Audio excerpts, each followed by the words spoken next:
right. So if we're looking at graphs, let's do a quick summary of the first type of graph, which is your linear graph. All right. So if you're looking at linear relationships. Now, with linear graphs, what we must remember in summarized form, if I have to put all of this over here, we are dealing with some kind of line which is known as y equals mx plus c. We also know that m is known as the gradient. And we know that this is calculated by the change in y over change in x. It's also given by y2 minus y1 over x2 minus x1, which is also known as the rise over the run.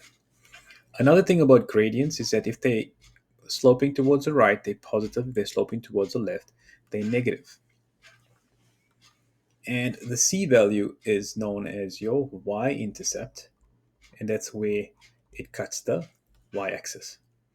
So whenever we need to calculate gradient and the y-intercept, remember we can do this by using any one of these formulas. You can use any one of these. So type, we can call this one, option 2, or option 3 to calculate the gradient for this. And the y-intercept is directly where it cuts the y-axis.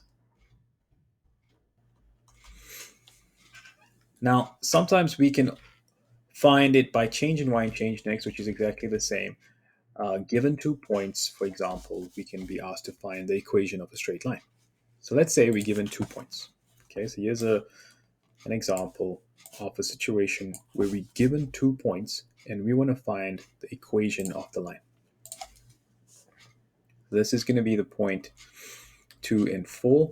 And let's say it passes through this point, which is -3. So I've got this straight line that's going to be passing through here, and I want to find the equation of this line. All right, so that's going to be passing through there. I want to find the equation of this line. This is going to be my y-axis. This is going to be my x-axis, and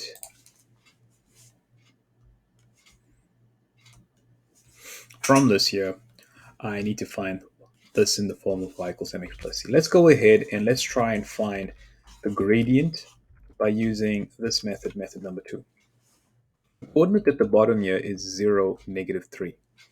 So I can label each of these to get the gradient. I'll start obviously by the top. I'll call this x1, y1, and I'll call the bottom x2, y2. And so the gradient for this line, which is your m value, will be given by y2 minus y1 over x2 minus x1. And we can see that's going to be 4, no, it's actually from the bottom. So -3 minus 4 upwards, and 0 minus 2 upwards. And remember, where we start, we go in that direction. So if you start this side, you got to minus down, then go back there and minus down again. Never go minus this way and then minus that way. Don't go in opposite directions. Always start from one and minus the other, or start from the other and minus the other. So in this case, it's going to be -3 minus 4, -3 minus 4, divided by 0 minus 2. All right? That's going to get you -7 over -2, which is equal to 3.5. So the gradient for this will be 3.5, and that's going to be my m value. Y-intercepts can be seen directly from the graph. So I can see exactly that this is my y-intercept, which is equal to -3. So I know that c will equal -3. And that's straight from the graph, right? I didn't have to calculate it. Straight from the graph. So therefore, the equation, the final equation for this line will be given by y equals 3.5 x plus, well, -3. And what you notice, when we have our final equation, we have y values and x values. We don't remove those. The only thing we need to change is the m value and the c value. So that'll be the final answer for this particular line. The next scenario is if I've given 2 points and I'm not given the y-intercept. So in this scenario, it would look something like this. Here's a graph. On this side, I have 2 points which are given, and the line is running across maybe in the negative gradient space. So this is going to be, let's say, -6 and 4. And this over here is given as, let's say, 8 and -4. I'm asked to find the equation of this line. So to find the equation of this line, remember it's in the form y equals mx plus c. All I need is m and c. The c value is not readily available like the previous one. That's the c value. And the gradient I can use by starting, let's start labeling this. I'm going to call this x1, y1, and I'll call this x2, y2. I'm going to start with my gradient, which is y2 minus y1 over x2 minus x1. So that's going to be -4, because that's y2, minus y1, which is going to be 4, over x2, which is 8, minus -6, which is going to become positive. That'll become -8, and 8 plus 6 is going to get me 14. 8 divided by 14 divided by 2 is -4, divided by 2 is 7, so I get -4/7 for this. And we can see the gradient is negative, and it's negative as well. If you use the idea of rise over run, which you could have done for the previous example as well. Remember, rise over run means that you got to calculate starting from a point and going in that direction.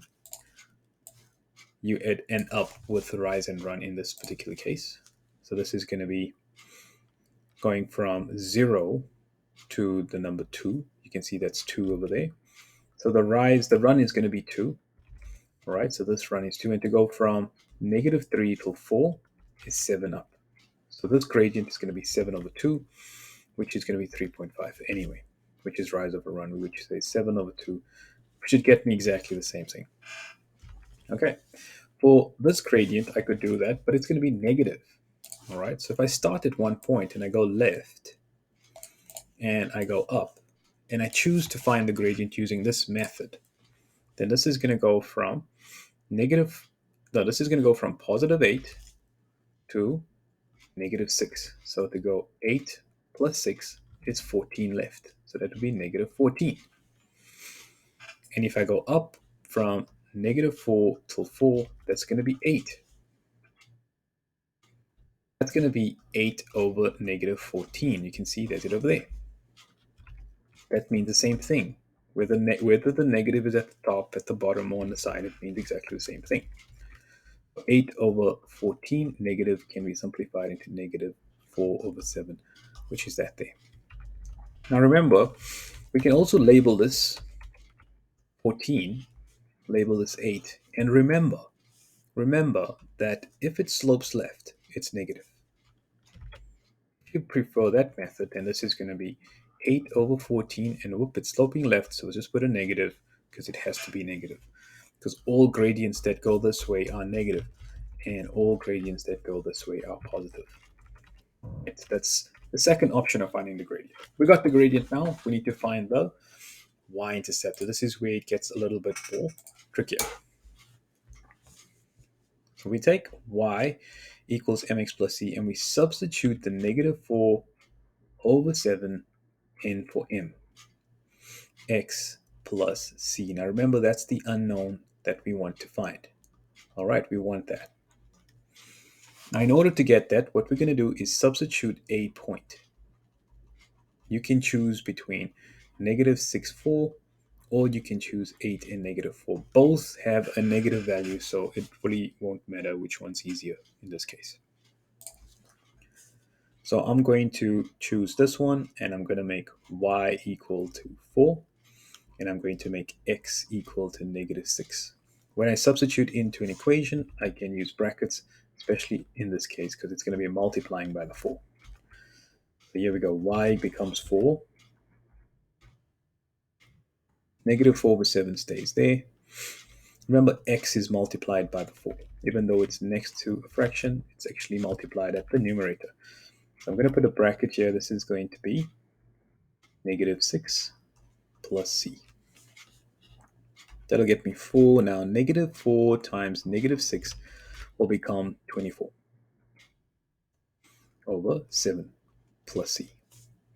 And so here we get 4 minus 24 over 7, which will equal c. That'll become 28 minus 24 over 7, which is equal to c. So that's going to be 28 minus 24 is 4 over 7. You can just use a calculator. All of this can be shown using a calculator. Now, this is common sense when it comes to equations. Think about something more simple than this. And why I say common sense? Because think about something like this. If I got 4 equals 2 plus c, right? 2 plus what is 4? 2 plus 2. So to find c, all I have to do to remember is minus it. In other words, I got a is equal to b plus c, then a minus b equals c, and a minus c equals b. Because in this case, I mean, if you have an equation, a equals b plus c, what are we actually saying? We're saying that if this is b and this is c, then the whole thing is a. So if I take a and I minus b, I'll be left with c. And if I take a and I minus c, I'll be left with b. That same way, we've got this is a, this is like b, and then that's c, right? I would say logic, right? Instead of that. So logic says, okay, a equals b plus c. So therefore, we're going to say a minus b equals c and a minus c equals b. All right.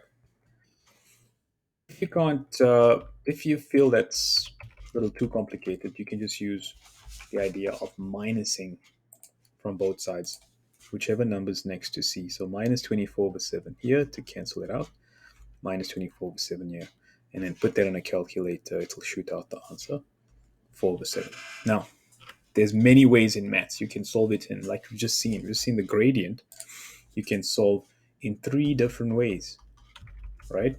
Well, this one is actually the same as those. So let's say 2 different ways. And for this one, you can also solve it's an equation. You can solve it using logic, or you can use minus from both sides, 24 over 7, or you can remember change sides, change signs, which says if I move this across, it'll become minus on the other side. So that's my c value ends up as 4 over 7 after I subtract it from here. Because 4, remember, is 28 over 7. We have a common denominator of 7. 28 minus 24 is 4 over 7. So my final equation is going to be y equals to 4 over 7, which is my denominator, negative 4 over 7 is my gradient from there, plus c, which is going to be plus 4 over 7. And it makes sense. It makes sense because it's in the positive realm. That's 4 over 7 right over there. That's going to be that value there.